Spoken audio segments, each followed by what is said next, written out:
بسم اللہ الرحمن الرحیم ربی اشرح لی صدری ویسر لی امری واحلل عقدۃ من لسانی یفقہوا قولی۔ آج ہم سٹارٹ کریں گے سورہ نازعات، جو کہ قرآن پاک کی سورہ نمبر 79 ہے، اور اس میں کل 46 یعنی 46 آیات ہیں اور 2 رکوع ہیں۔ آج ہم اس کی پہلی 26 آیات یعنی اس کا پہلا رکوع کور کریں گے۔ تو سب سے پہلے اس کی تلاوت اور ترجمہ اور پھر آخر میں اس کی کچھ الیبوریشن۔ بسم اللہ الرحمن الرحیم والنازعات غرقا والناشطات نشطا والسابحات سبحا فالسابقات سبقا فالمدبرات امرا یوم ترجف الراجفات تتبعها الرادفات قلوب یومئذ واجفات ابصارها خاشعات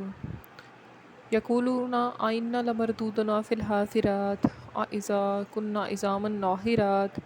قالوا تلك اذا کرۃ خاسرات فانما هي زجرۃ واحدۃ فاذا هم بالساہرات۔ قسم ہے ڈوب کر روح نکالنے والے فرشتوں کی، اور آسانی سے روح نکالنے والوں کی، اور تیزی سے تیرنے والوں کی،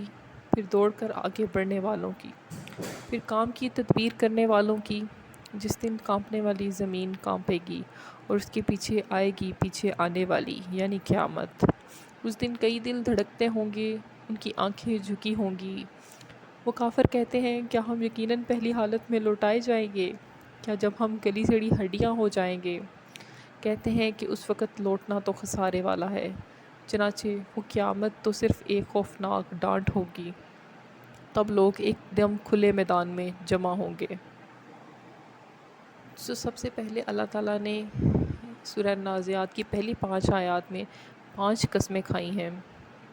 5 طرح کے فرشتوں کی، کہ پہلے ڈوب کر روح نکالنے والوں کی، آسانی سے روح نکالنے والوں کی،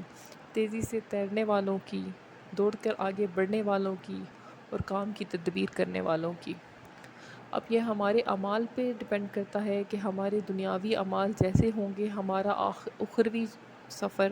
ہمارا اخروی روح نکلنے کا سفر بھی ویسا ہی ہوگا، کہ ڈوب کر روح نکالنے والے فرشتوں سے ہمارا سامنا ہوگا یا آسانی سے روح نکالنے والوں سے۔ اللہ تعالیٰ نے اس کے بعد قیامت کا ذکر کیا ہے، کہ قیامت جب سب دنیا کا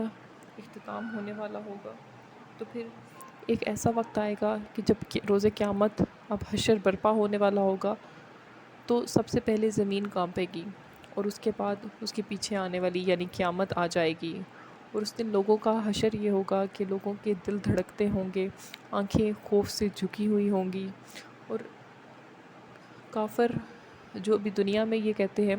کہ کیا ہم یقیناً پہلی حالت میں لوٹائے جائیں گے؟ کیا ایسا ہوگا کہ جب ہماری ہڈیاں گل سڑ جائیں گی تو ہم دوبارہ سے اٹھائے جائیں گے؟ اور وہ کفار یہ بھی کہتے ہیں کہ اس وقت لوٹنا تو خسارے والا ہے۔ چنانچہ وہ قیامت تو اللہ تعالیٰ فرماتے ہیں کہ صرف ایک ڈانٹ ہوگی، ایک خوفناک ڈانٹ ہوگی، اور سب لوگ ایک دم ایک کھلے میدان میں جمع ہوں گے۔ اس مالک کے پاس وہ جو سب سے پہلے انسان، وہ اللہ پاک جو انسان کو پہلے پیدا کر سکتا ہے، کہ تو کیا وہ دوبارہ پیدا نہیں کر سکتا؟ بے شک وہ دوبارہ بھی پیدا کر سکتا ہے تمام انسانوں کو۔ اس کے بعد یہ تو آیت نمبر 14 تک تھا۔ اس کے بعد کی تلاوت ہے هل أتاك حديث موسى إذ ناداه ربه بالوادي المقدس طوى اذهب إلى فرعون إنه طغى فقل هل لك إلى أن تزكى وأهديك إلى ربك فتخشى فأراه الآيات الكبرى فكذب وعصى ثم أدبر يسعى فحشر فنادى فقال أنا ربكم الأعلى فأخذه الله نكال الآخرة والأولى إن في ذلك لعبرة لمن يخشى۔ یقیناً آپ کے پاس موسیٰ کی بات آ چکی ہے، جب اس کے رب نے مقدس وادی طویٰ میں اسے پکارا تھا کہ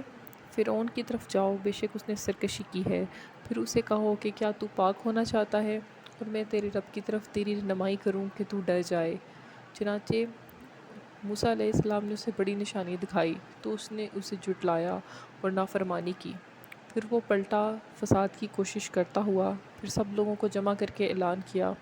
تو اس نے کہا میں تمہارا سب سے بڑا رب ہوں۔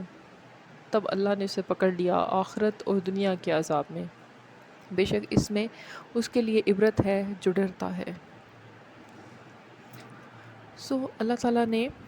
سب سے پہلے تو سورہ نازیات میں اللہ تعالیٰ نے 5 قسم کی قسمیں کھا کر یہ بتایا ہے کہ یہ قیامت کا دن برپا ہونے والا ہے، وہ جس کی آج دنیا کے اکثر لوگ حال میں بھی اور ماضی میں بھی اور کچھ فیوچر میں بھی ایسے لوگ ہوں گے جو کہ ہمیشہ انکار کرتے رہیں گے کہ کیا روز قیامت برپا ہونے والا ہے کہ نہیں۔ تو اللہ تعالیٰ نے یہاں پہ فرما دیا ہے کہ واقعی ہی یہ دن برپا ہونے والا ہے، جس دن اور اس دن حشر یہ ہوگا لوگوں کا کہ ان کے دل دھڑکتے ہوں گے، ان کی آنکھیں خوف سے جھکی ہوں گی، اور بس ایک ہی پکار کی صورت میں اللہ ایک ہی بار پکاریں گے اور سب لوگ ایک میدان میں آ جمع ہوں گے۔ اس کے بعد اللہ تعالیٰ نے فرعون کی مثال بیان کی ہے کہ اللہ تعالیٰ نے ہمیں ایک نشانی دکھانے کی کوشش کی ہے، ہماری ایک بات کی طرف رہنمائی کرنے کی کوشش کی ہے اس کی مثال دے کے کہ جب حضرت موسیٰ علیہ السلام جو کہ اس وقت فرعون کے سامنے ظاہری سی بات ہے، اگر دنیاوی ان کے حالات دیکھے جائیں تو وہ کمزور سمجھے جاتے تھے، ان کی زبان میں لکنت تھی، وہ ٹھیک طرح سے بول نہیں پاتے تھے، لیکن جب اللہ تعالیٰ نے انہیں اپنا پیغمبر اپنا رسول بنایا اور ان کو نبوت عطا کی تو اس کے بعد اللہ تعالیٰ نے انہیں فرعون کی طرف بھیجا اور اسے ہدایت کی طرف رہنمائی کرنے کو، سیدھے راستے کی جانب اس کی رہنمائی کرنے کو کہا۔ اور اللہ نے فرمایا حضرت موسیٰ علیہ السلام سے کہ فرعون کے پاس جا کے اس سے کہو کہ کیا تم پاک ہونا چاہتے ہو کہ میں تمہاری سیدھے راستے کی طرف رہنمائی کروں، یعنی اللہ کی جانب، تو تم ڈر جائے تاکہ۔ اور پھر اس کے بعد موسیٰ علیہ السلام نے اسے بڑی نشانی بھی دکھائی، یعنی ید بیضا، جو ہاتھ ان کا جو حضرت موسیٰ علیہ السلام اپنی بغل میں ڈال کے باہر نکالتے تھے تو وہ چمکتا ہوا اور روشن چاند کی طرح نکلتا تھا، اور اسی طرح سے اپنی لاٹھی وہ زمین پر پھینکتے تھے تو وہ اژدہا بن کے ایک بہت بڑا اژدہا بن جاتی تھی۔ یہ بہت بڑی 2 نشانیاں اللہ تعالیٰ نے حضرت موسیٰ علیہ السلام کو دی تھی، جو کہ فرعون نے دیکھنے کے بعد جھٹلا دی اور ان کو نافرمانی کی، اور حتیٰ کہ اس نے نافرمانی کی انتہا کر دی کہ سب لوگوں کو جمع کر کے اس نے اعلان کیا کہ میں تمہارا رب ہوں۔ نعوذ باللہ اس نے یہ خدائی کا دعویٰ کر دیا۔ تو پھر کیا ہوا کہ اللہ نے اسے دنیا اور آخرت دونوں کے عذاب میں پکڑ لیا، اور ابھی بھی اس کی ڈیڈ باڈی جو کہ محفوظ ہے اس کی ممیفائڈ فارم میں۔ تو یہ ہمارے پاس ایک مثال ہے جو کہ ابھی دنیا کی زندگی میں ہی ہم دیکھ سکتے ہیں کہ اللہ تعالیٰ نے اسے ایک عبرت بنا دیا، نشان عبرت بنا دیا۔ تو یہ تو ہمارے پاس سب سے ایک بہت بڑی نشانی ہے کہ وہ جو وقت کا بادشاہ تھا اور جس کے پاس اتنے اختیارات تھے اس وقت، اور اس نے نعوذ باللہ خدائی کا دعویٰ کر دیا، تو اللہ تعالیٰ نے اسے کیسے عذاب میں پکڑا، کیونکہ شرک تو اللہ تعالیٰ کسی صورت میں بھی برداشت نہیں کرتے۔ تو جو نظر رکھنے والے ہیں، جو دیکھنے والے ہیں، جو عقل مند ہیں، ان کے لیے یہ نشان عبرت ہے، ان کے لیے یہی نشانی کافی ہے اللہ تعالیٰ کی ذات پہ ایمان لانے کے لیے کہ وہ اللہ تعالیٰ کسی بھی سینکڑوں سال پہلے وفات پا جانے والے انسان کو اللہ تعالیٰ ایک نشان عبرت بنا کے ہمارے لیے ابھی بھی موجود ہے وہ۔ تو یہ اللہ ہی ہے جس نے فرعون کی ڈیڈ باڈی کو بھی ابھی تک محفوظ کر کے رکھا ہوا ہے۔ تو یہ ایک دیکھنے والوں کے لیے بہت بڑی نشانی ہے کہ وہ لوگ جو کہتے ہیں کہ ہم ہڈیاں ہو جائیں گے تو کیا وہ اللہ ہمیں دوبارہ زندہ کرے گا، تو وہ یہ بھی دیکھ لیں کہ اللہ اگر چاہے تو کچھ بھی کر سکتا ہے، وہ چاہے تو سینکڑوں سال پہلے مر جانے والے انسان کو بھی اللہ تعالیٰ ہمارے سامنے ایک نشانی کے طور پہ لے کے آ سکتے ہیں۔ اللہ کے حضور کچھ بھی ناممکن نہیں ہے، اللہ کچھ بھی کر سکتے ہیں۔ تو یہ ایک بہت بڑی ہمارے لیے نشانی ہے، ایک نشان عبرت ہے کہ کبھی بھی انسان کو غرور نہیں کرنا چاہیے، اور نہ ہی اسے خود کو کچھ سمجھنا چاہیے اللہ کے آگے، کیونکہ غرور صرف اللہ کی ذات کو زیبا ہے، اور جو انسان عاجزی اختیار کرتا ہے تو بے شک اللہ اسے دنیا اور آخرت دونوں کی بھلائی عطا فرمائیں گے۔ فرعون نے غرور کیا تو اس کی بادشاہی بھی ختم ہو گئی، اور اس کو کفر کی حالت میں ہی اس کی موت بھی ہو گئی، اور وہ آج دنیا میں بھی رسوا ہے اور آخرت میں تو ہوگا ہی ہوگا۔ تو جو شخص عاجزی اختیار کرے، اللہ کی وحدت کا اس کا اعلان کرے اور اس پہ یقین کرے، تو اللہ، اور آخرت پہ بھی یقین کرے، آخرت کے برپا ہونے پہ، تو اللہ تعالیٰ ایسے شخص کو دنیا میں بھی بھلائی عطا فرمائیں گے اور آخرت میں بھی بھلائی اور عزت عطا فرمائیں گے۔ تو